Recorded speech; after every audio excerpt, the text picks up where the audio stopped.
Alright. My fellow Celtic fans, and of course my dear subscribers. Sorry that my video is a day, but that week was so mad. I feel like pervert this week. So, but here I am, back with you again. Your Glasgow genuine, with traffic on it, and Celtic dafty in my hopes. So, what do you think about that match with St Johnstone? Because you must admit, all the Celtic fans, alright, that was disappointing. And a Celtic, I think Celtic needs proper fresh blood in this transfer window. But let's hope that Hoop squad improve this summer transfer window, and it'll pure dead brilliant. Because if you're a leader, if you're the most successful club in Scotland, the best in Glasgow, Scotland, you're champion, you should act like one, you should fight for it. You should fight for it for the very end, the last your last breath there, the very end of the season. So let's hope that it'll be pure dead brilliant. So, but Celtic has that Celtic got the treble already that one. So I'll be alright. So your Glasgow genuine is going to comment for you that match. By the way, it's my match report, so writing match reports on the Celtic blog, as you know. I'm a newbie at Celtic blog, so I'd love to share with you something, share with you some match report. So, right, Celtic St Johnstone, 1-0. I don't know why that happened, but alright. It was a very disappointing afternoon for Celtic. But the boys suffered frustrating defeat despite the confronting match from St Johnstone in Perth. So they ended up losing 1-0 due to the early goal for the home side, But I have no idea how that happened. I even said to myself, it's not like, hey, Celtic, my Glasgow Lions, you should have praised harder for the very start. For every ball, I just put on a show. Putting on the show. Glasgow Celtic, putting on the show. It should be that way all the time. So, what happened at that match last Sunday? That was as a big shock. It was not just for me, for every single Celtic fan. So, when you're a champion, as I mentioned, when you're a champion on the brink of winning the treble, you don't lose to a club sitting at the bottom of the Scottish Premiership table, the Scottish League table. So, but let's not get downbeat, man. Let's support Celtic through thick and thin, because it's, especially in moments like that, moments of struggle, as the one song says, through the triumph and struggle, they are side by side, but especially in the moments of struggle. So when the team needs us, keep that faith. It should be one soon enough, although last Sunday should have been the day we set up the party. So, aye. But to be honest, man, we use that. You're Glasgow genuine. So, to be honest, Celtic started the first half sluggishly. So, and unfortunately, man, that was and home side that just scored within opening minutes. So, that when you're playing at home, you have the edge, that power, don't you think? So, but I don't think that's a core issue behind Celtic's performance and the results. I've got a feeling that some of the players that has done. First, who comes to mind is Nicholas Kuhn. He stands out last Sunday, so I think he lost interest. He just wasn't good at all. What happened to him? back nose, seriously. And unfortunately, he has a contract signed, Nicholas Gunn, up to, as far as I'm concerned, up to 2029. But I wouldn't be surprised if Celtic let him go in this summer transfer window. So he's playing like someone whose mind is in the clouds, elsewhere. So in the very first minute, man, the champions made an early attempt as Dyson-Maeda. The Japanese samurai shot. This is first fight to disposes Zach Mitchell alone, Arne Engels to get a show away, and if Sherman should get a block it. But despite a quick start with home side struck first one, so Balladace scored a header for 6 yards into the room corner of the Graham Kearney. Whipped it across for it, right? So just 12 minutes in it. And Celtic nearly equalised that Maeda shot along at what is 11 pound. Couldn't, but remarkably, St Johnstone, defence managed to clear that safety. So William Salo played in the absence of the Kasper Schmeichel, who's recovering from his injury, as you know, was called into action in 20th minute. So Duke McKenna played at a distance for a far corner. And he still made a brilliant diving save, man. So 10 minutes after, in Jota unleashed, I should have arranged it for a pat, but Fisher tipped it over for a corner. So that was frustrating in the first half for Celtic. And I thought that that's usual for Celtic, and second half would be better. In second half, Celtic shows that the power, the pure brilliant performance and everything. And Celtic finished that match with pure perfection, but it didn't happen. I don't know why. But they created a few clear chances, man. As we wrap up, we are against St Johnstone's side, determined to waste every goal, kick and throw. And Brendan Rodgers made 2 changes now. At half time, Yankee Bakun, Greg Taylor replaced Jeffrey Sharp. Some at the first half of the LF's looking at a real spark for Celtic. Even said to myself, well, that first half in the goals for Celtic, I must admit that I was frustrating, man, but I strongly believe that they wake up in the second half and start scoring goals, man. After all, Celtic are the champions. I should play like it.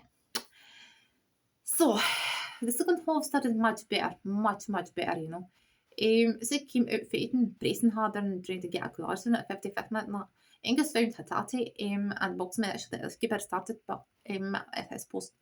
So 5 minutes later, Hatate being a golden chance after Jota, but I think there's a line that shot flew high over the ball. So around 70-minute mark, and that was the one, and the hoops nearly equalised it. But as you know, I thought a lovely attacking move for Callum McGregor. Our captain, our leader, who slipped a great past the young in the box. But England were a pass which is a heavy for Jota to connect with it. The 77th minute, St Johnstone had their first attack on the second half. So Kimpioka started forward, up Ashton Trusty with a perfect timed challenge. So there's enough of the danger. Well, the 10 minutes left, James Forrest, your trophy-laden veteran, a Celtic man through and through, or that few Rodgers absolved the had a chance to score for close by a great delivery for that like McGowan that about it gives you on the other patch. So but against Fisher managed to block it. So they came in 10 minutes. So but I mean from a tight angle I struck that a sight sitting in, but a disappointment remains. Even Brendan Rodgers looked at after the match and said, well, we had a number of times that's just been mentality and for ambition is the game, so I started more aggressive, more duels. I didn't deal with them at all. In the second half we came out, obviously it dominated a game that created opportunities, and the keeper made some great saves. Now I don't like it.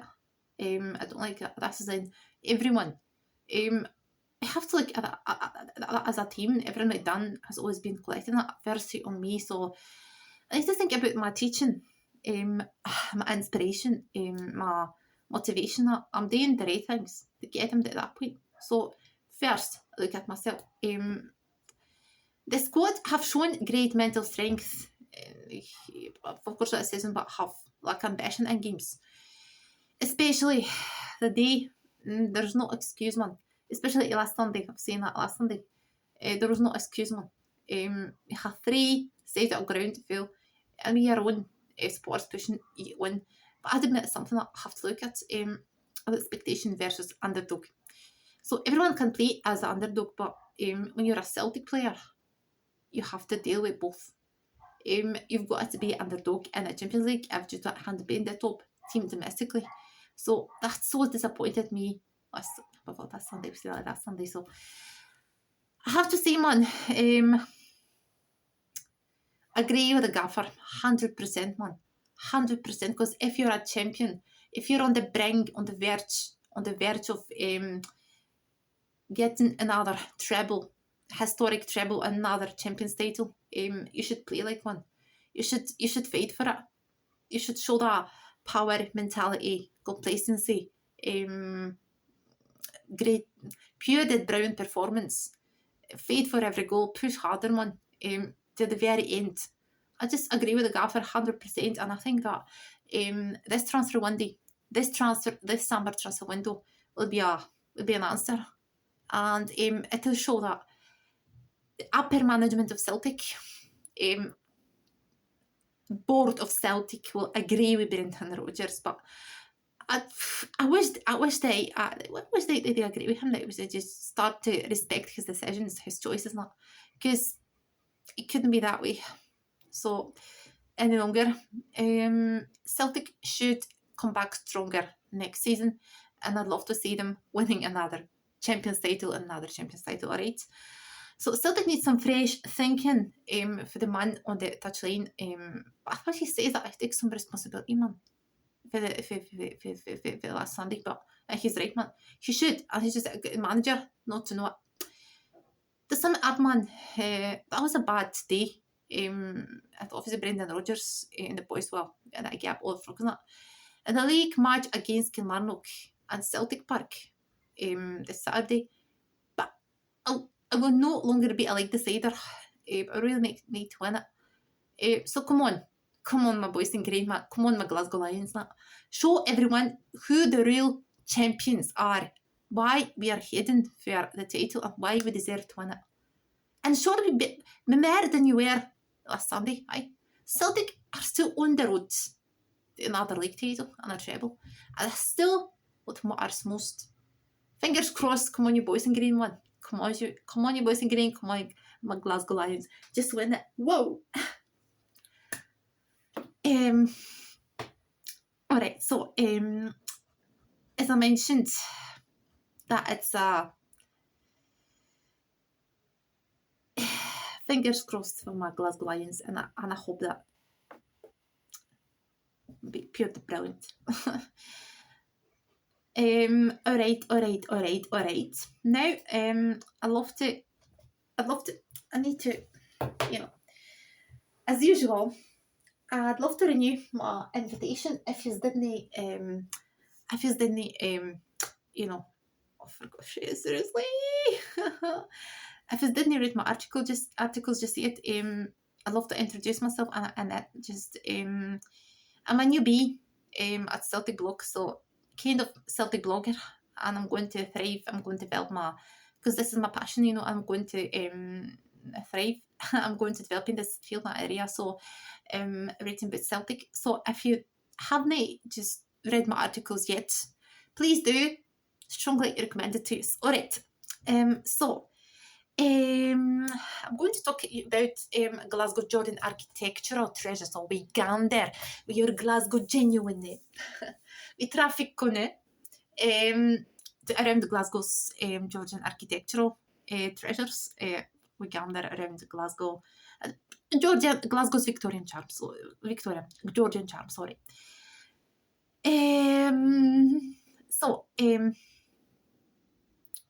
I think that it would be fair to say that Glasgow is a city of Victorian beauty. But it's often a fair neglect of its equally in that. So beautiful, deathless, widespread array of Georgian architectural treasures, man. So long before the city was partially ugly by tour, It's not an ugly fade, that. No, I don't think so. But people always mix Glasgow and muds. People always run Glasgow down. So you have to stick to it. But I can't. It's not. People don't have my permission to trade Glasgow this way. Is a Glasgow genuine? I'm going to tell you that Glasgow is the grandest city on earth, and you should treat Glasgow with respect. You should. I'm going to remind you that these 3 things you should do in Glasgow. Right? Look up, because if you look up, you see that Glasgow beauty and charm. The same thing is we slow down, because if you slow down, you see Glasgow's charm and beauty.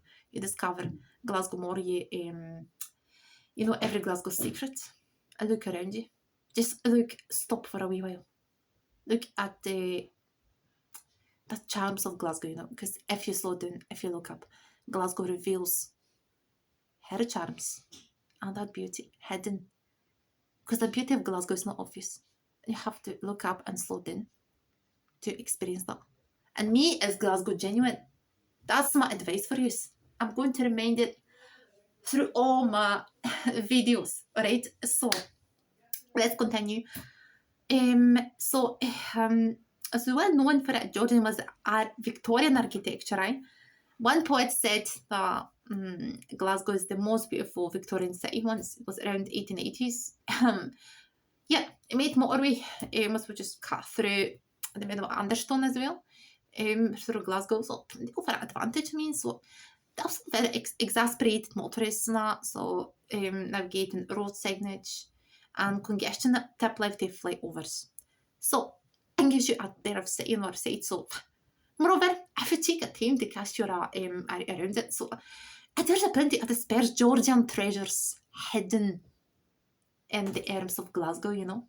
My beloved Glasgow. So, yeah, when it comes to Glasgow, Georgian architecture, Glasgow has hundreds of things to offer. So let's discover the Georgian beauty of Glasgow with me. So, but first of all, what's Georgian architecture?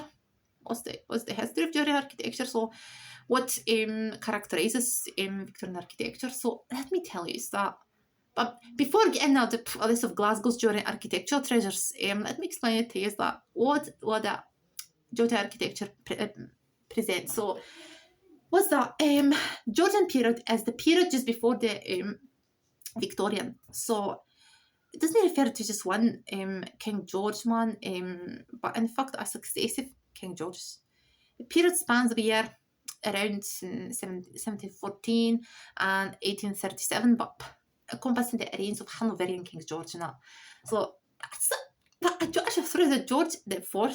I suspect the period ends with the accession of Queen Victoria around 1837. I should tell you that Glasgow was Queen Victoria beloved and favoured city. She just came to Glasgow to open city chambers in late 1888. Current Glasgow City Council, situated at George Square. So, it was just a curiosity. That was a curiosity, you know. But the very short reign of William the Fourth is normally included in the Georgian passing period. It was upon the death that a Victorian period began. So the Georgian period spans over 100 years, as I mentioned. But British architecture, so as all known for many grand buildings, architecture triumphs, many of us survived there. So the English town is one of the English town has a Georgian architecture. So, but we're focusing on Glasgow because I love Glasgow. So, the style is strongly based on the architecture of classical Greece and Rome. You know, the value symmetry. You know, but it tends to extend along unbroken terraces, often curving. There are also hundreds of Georgian terraces, buildings and terraces in Glasgow. So the Georgian touch houses in Glasgow, you find it all over Glasgow, I mean, which are notable for their large windows and often red brick building material. So statues and sculpture, also prominent in the Georgian area, and as it's known as the era Britons ascent the global superpower, via statues, dramatic history, well known, but it's commemorated by Georgian monuments. So, Georgian Glasgow, let's start. We gone there. We are Glasgow genuine. Right, we traffic on it. Right. So if you meet me in Glasgow, it's just me, you're Glasgow genuine. You spot me that traffic on it. It means that's the one pure crazy lassie. Crazy about Glasgow, seriously, man. As mentioned. So the beautiful architecture of Glasgow is primarily Victorian, but reflecting how this period of Glasgow greatest growth. But it's also a period of Glasgow's great industrial expansion, for shipbuilding on the Clyde, to the factories across the city. So much of Glasgow's Victorian architecture didn't survive this period, because as you know, hundreds of examples of buildings in Glasgow were knocked down. It was a time of great upheaval for the city. So booms of industry, but population responsible for much for this. Much built in the Victorian era, that was cleared away to make room for it. So never has the Georgian era left its beautiful mark on Glasgow. So as we stroll around from that we gander around Glasgow, so the day we I just take many Georgian structures that remain. So let me tell you that the examples. So I just found some of the examples of the Glasgow's Georgian period. So the one you may spot as walking down Merchant City, you should just turn right up to Salt Market. Let me remind you that Salt Market was the artery of Glasgow, opened in around 1100. It was thriving through 1250s.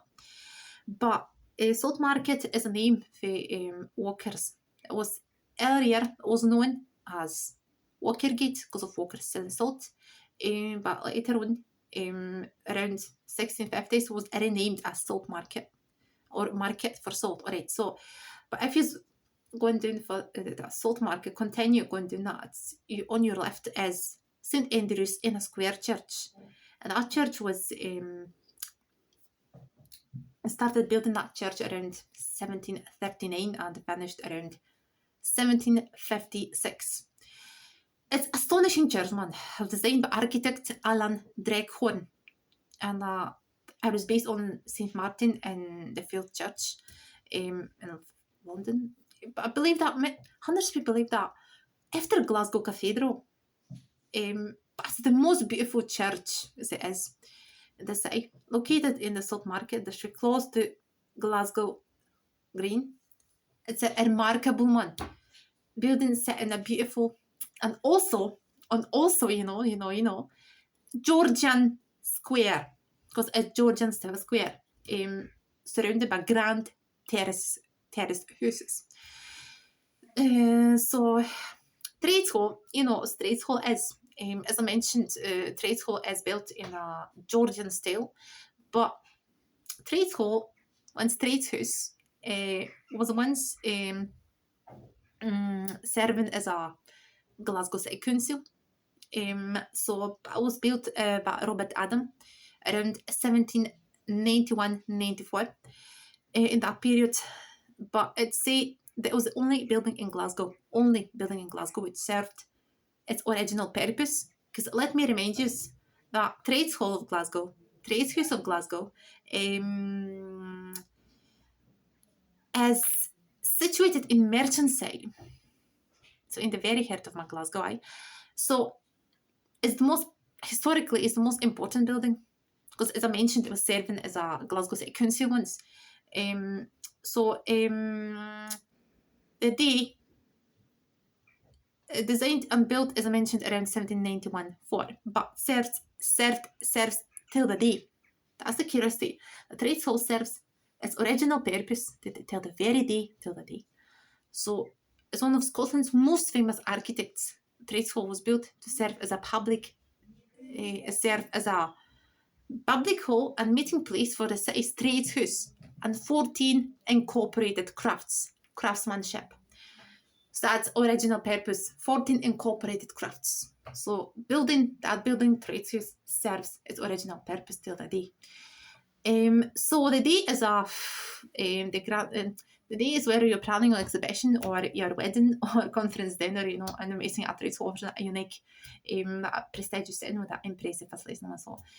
The Grand Hall in Trades House is open in for a conference dinner, dan sort of Scottish Kelly, and they accommodate to 130, I suppose, delegates seated. So the hall is decorated fascinating up a gap face of paint phrase depicting the trace of Glasgow and the element about golden chandeliers. The saloon which adjoins the Grand Hall, which is up to 100 people, for receptions.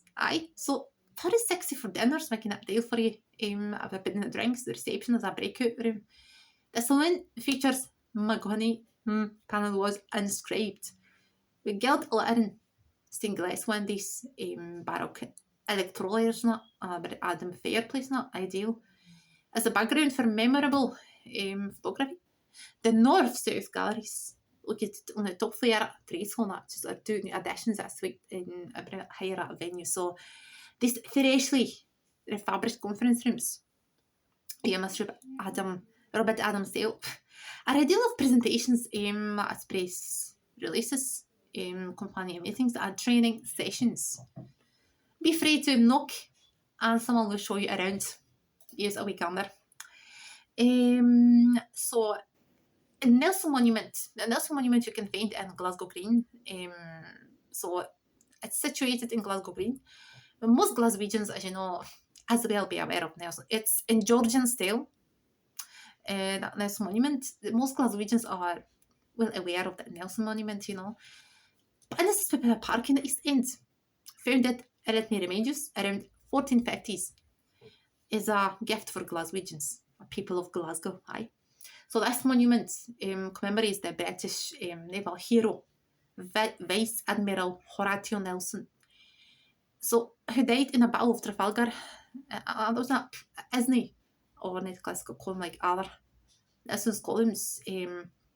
As I said, more based on Egyptian obelisks. It's very tall, grand, imposing, and it was built around 1806. Less than a year after Nelson's death, Next church is situated, let me tell you, at Clyde Street. Clyde Street is named by Glasgow City Centre. So St Andrew's Roman Catholic Church. Currently serving as a most eminent Catholic church in Glasgow. So St Andrew's Roman Catholic Cathedral was built around 1814. In response to increasing Irish Catholic immigration in the city and began the 19th century, So it was designed by James Gillespie Graham. So it's beautiful Gothic inspired structure, and then a lot of people are quite different from other buildings on the LA side. Therefore showing diversity of Georgian architecture, So that's in Georgian style as well, that church. Before this church was built, the only Catholic places of worship in Glasgow were small private chapels on Hay Street. So what's other example of the Georgian landmarks? So it's the city chambers. City chambers. It's situated in the very heart of Glasgow, George Square. So city chambers was built in Georgian style with some Greek style columns added. But the most famous Glasgow architect, Alexander Greig Thompson. But the rest is built in Georgian style. So Glasgow City Chambers, it's serving as a Glasgow City Council just now, but it became a Glasgow City Council for April.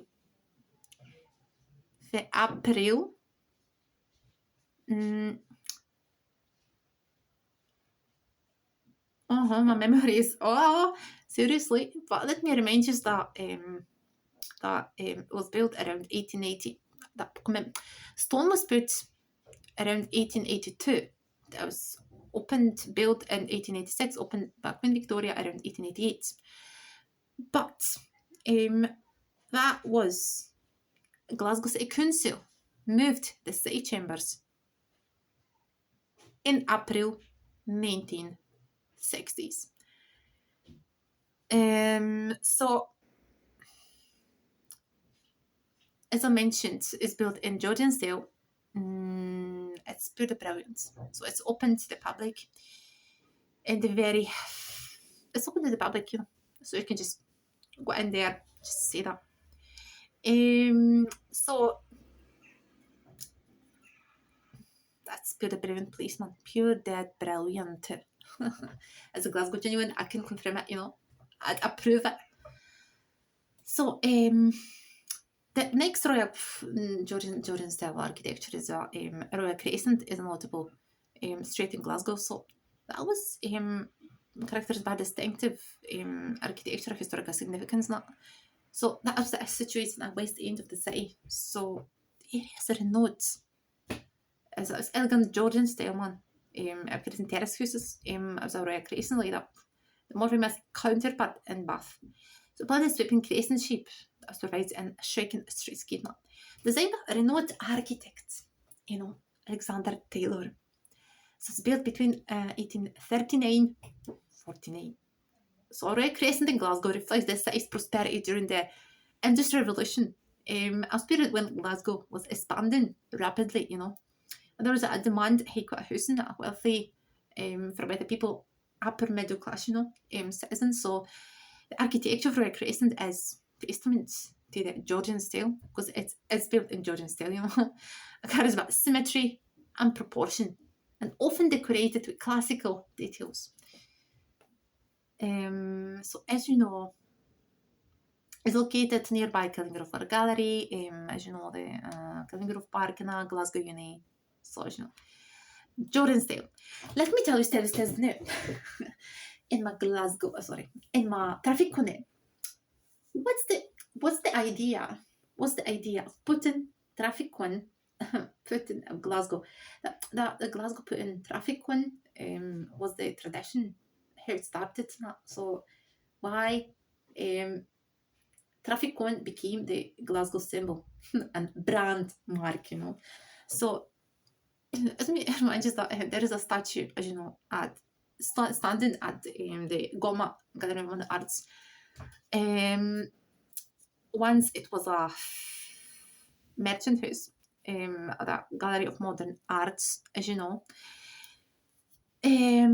So the traffic cone was built around 1844 by Oscar Marchetti as the main architect, and then the idea came out around 1980s. But first of all, Glasgow City Council was fighting with having a square go with that, But so the statue depicts Arthur Wesley, a Duke of Wellington, who defeated Napoleon at Waterloo in 1815. The cone is placed anonymously and often at night. That's the fact, man. When the cone is not there, people asking, Glasgow, we have a situation. Glasgow, we have a situation. We have to find it, the cone, and put it there, And there's always someone who climbs there. Wellington statue and a cone statue is a nickname. There's always someone who climbed there, put that cone again on the head of the Duke of Wellington. So sometimes in a horse's head as well. But especially that happens at night often. So the cone has been used to convey social messages such as a rainbow for pride, starting at UK after you, a respected Black Lives Matter protest, a cone that colours the EU flag and Brexit, a cone made a crochet with a yellow cover support for Ukraine, cone with some flowers in support for Ukraine. So what's the impact in Glasgow? So the cone has made a statue, icon of the city. So traffic cone, that one I'm putting, became icon of Glasgow, and it defines Glasgow's character and the banter. Because every time you look at a statue, a traffic cone statue, it puts me on your face. It depicts Glasgow's character. The Glasgow's pure funny and pure fucking friendly and have the best banter ever. So it's a traffic cone. The Glasgow thing, putting cones everywhere. You know where I spotted a con? One time I spotted a con at even at traffic lights at some of the statues of at George Square. That one is a con statue, but I've seen it on the traffic lights on George Square some statues. So that's the Glasgow thing. And I've seen too in Kelvingrove Park some statues, but that's the Glasgow thing, man. Putting cones everywhere, traffic cones everywhere. But you know, the statue has been featured in 2014 Commonwealth Games opening ceremony in the 5th film Trainspotting 2. You know what's pure funny? You know what's pure funny? That the Glasgow City Council spent millions on protective measures to prevent the con from reappearing. However, the council has eventually given up to trying to stop the tradition. Glasgow City Council was fighting with stopping the tradition. You know, putting traffic cone on Duke of Wellington's head, you know. But there were hundreds of protests, even there was a campaign in the internet, hashtag keep the cone. So that's hundreds of Glaswegians have just come out on the streets of Glasgow and they're fighting for it. So I'd say that Glasgow City Council just gave up, you know, just all right. And for that time, my traffic cone became a Glasgow symbol, Glasgow icon. So is mine, because putting my traffic cone in it every time, it's my brand, it's my icon. If Glasgow wears a traffic cone hat, I need to do that as well.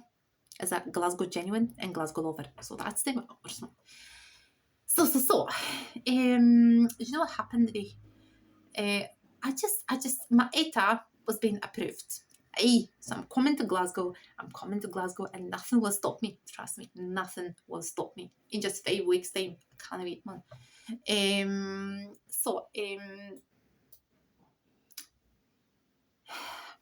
I'd love to tell you that our next video will be on a Tuesday, because I missed that one this week, so it'll be next week on a Tuesday. So I'm sending you kisses. We traffic conze. I'm sending you kisses. Green and white vibes. Glasgow genuine and Celtic dafte. Read my articles. And follow me on Glasgow My Love YouTube channel. You know. See us on Tuesday. A pure dead brilliant day.